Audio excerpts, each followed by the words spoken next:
welcome to Scriptonite Reacts. I'm Scriptonite. Today we're going to be watching Fargo Season 1, Episode 4, and this episode is called Eating the Blame. Now, Eating the Blame is another Buddhist parable from the Zen tradition, and it goes a little something like this. So, something has delayed the preparation of a meal for Soto Zen master, Fugai. And so the cook's in a mad rush to get this meal together. So he goes running out into the garden, gets his curved knife, and he's like just chopping the tops off all the herbs, takes them back in, makes this soup. But in his haste, he's actually chopped the head off a snake, and that's ended up in the soup. The monks are all like, this is literally the best soup we've ever had. This is absolutely fantastic. But then Master Fugai actually finds the head of the snake in the soup, or a bit of the head of the snake in the soup, and he goes to the cook and he's like, what's this? And the cook says, oh, thank you, master, and immediately eats the head of the snake.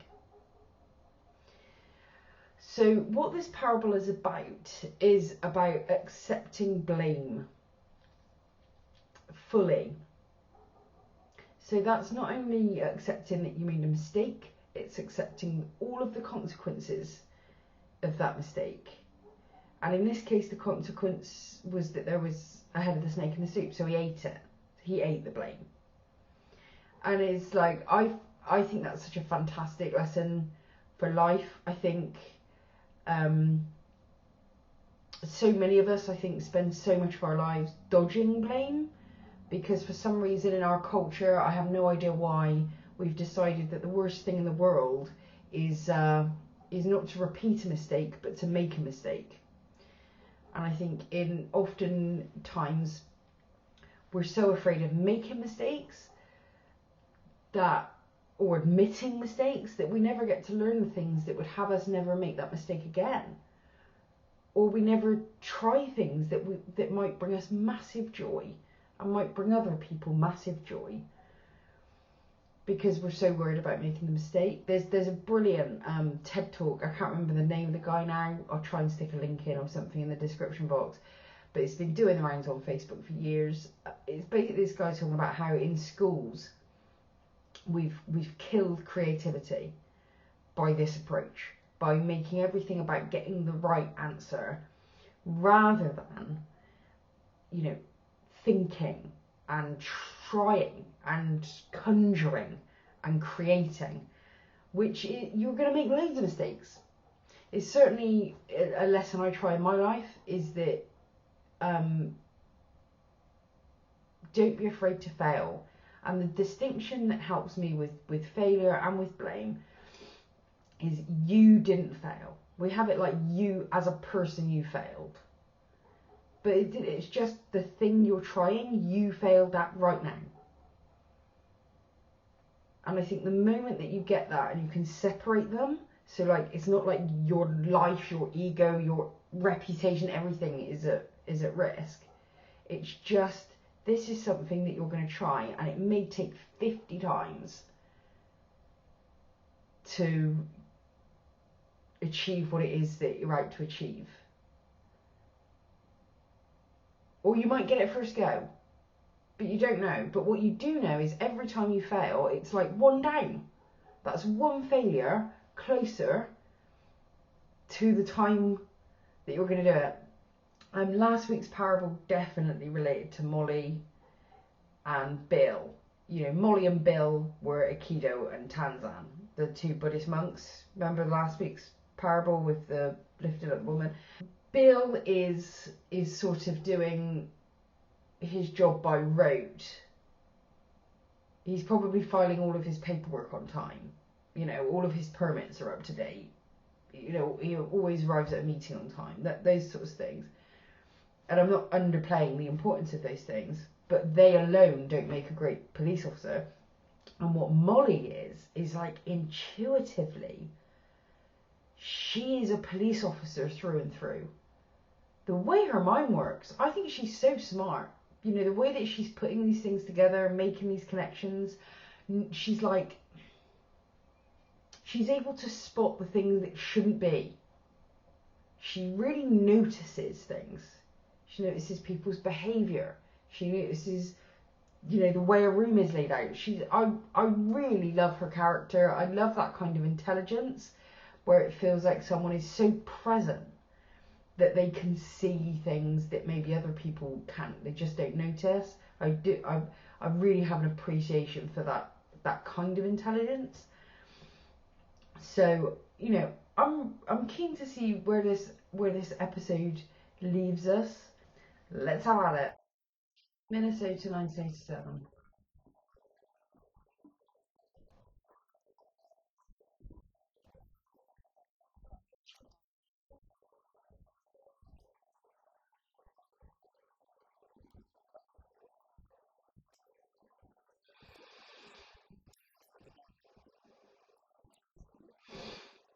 We're gonna find out how we got this money now.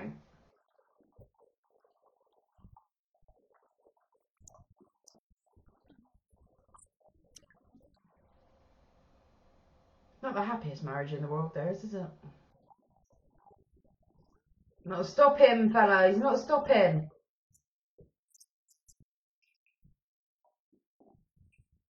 At least now we know how his back got so bad.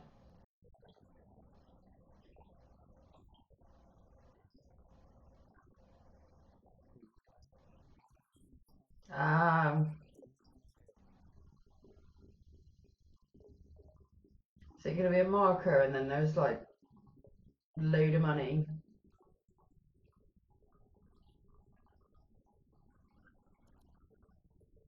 Thought so.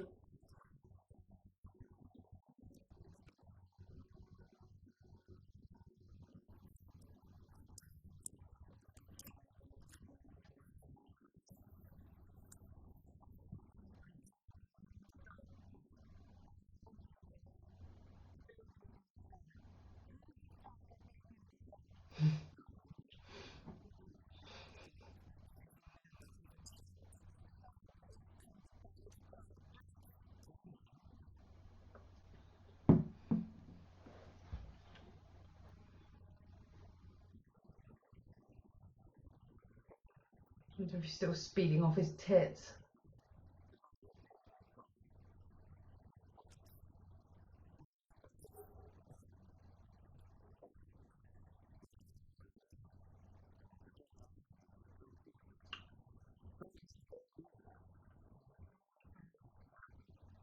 Is that the personal trainer? It is, isn't it?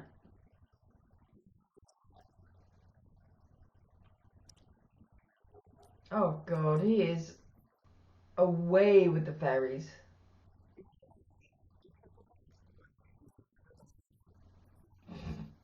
Okay. It is him.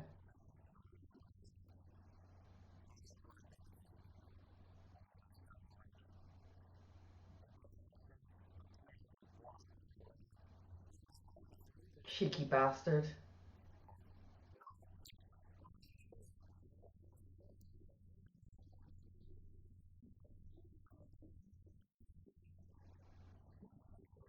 He's speeding, is what he is. Out of his tiny mind. Look at him, he's got no sleep, he's got great big bags under his eyes, he's got suitcases under his eyes. Is he going to end up eating the blame for this by like giving away his money or something? There's our man.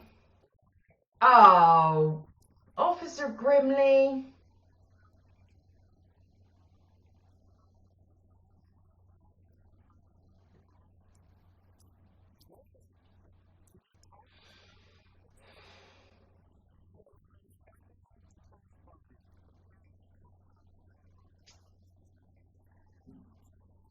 Pause. Just, it's the mitzvah truck again. From, what was it, episode 2? Yeah. The Rooster Prince. The mitzvah truck. The same truck that was outside his house. I'm just saying. Play.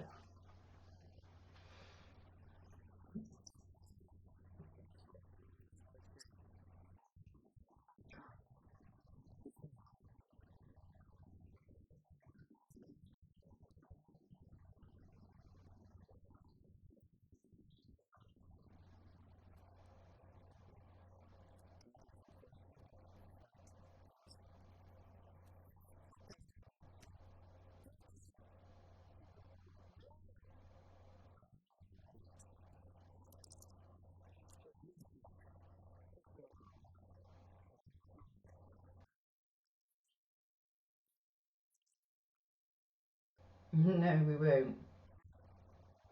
He's never gonna go with him. I take it the call he knows some support is coming or something, right? Fuck's sake.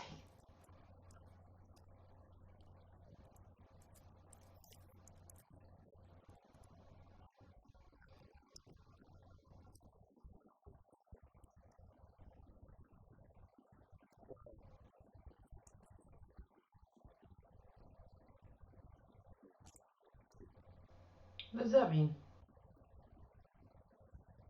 What?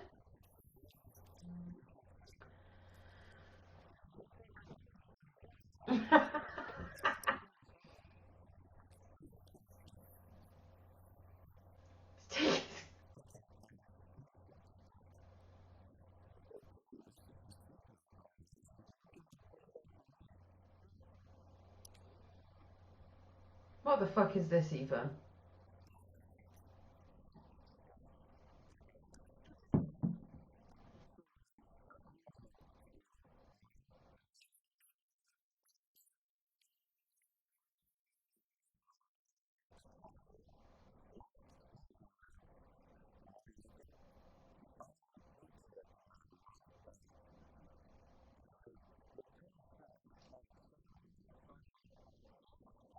He hasn't even realised he's nicked his glasses.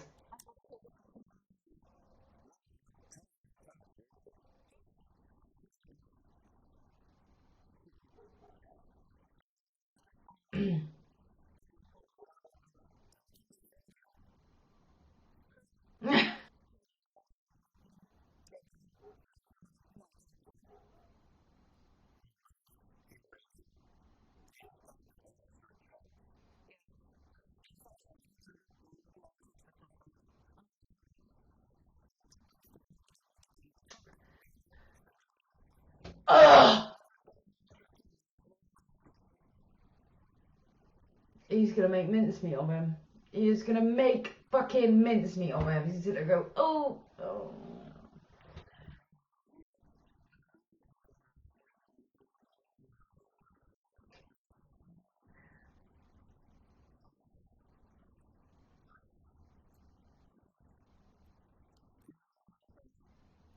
Yeah, they actually do.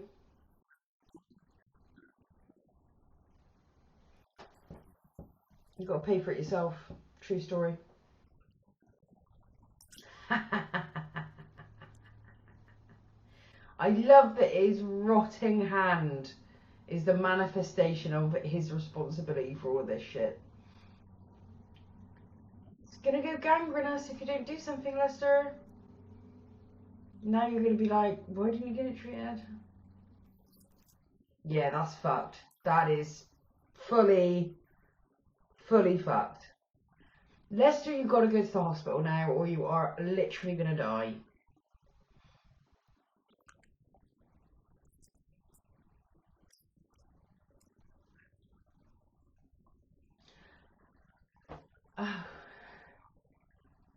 It's...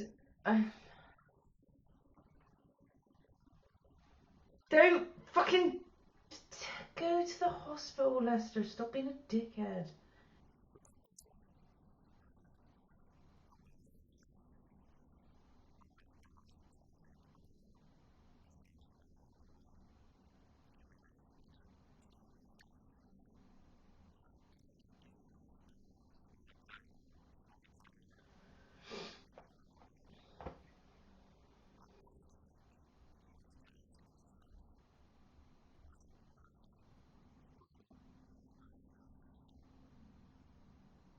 That one of the guys from Fargo was the guy with the beard, isn't it?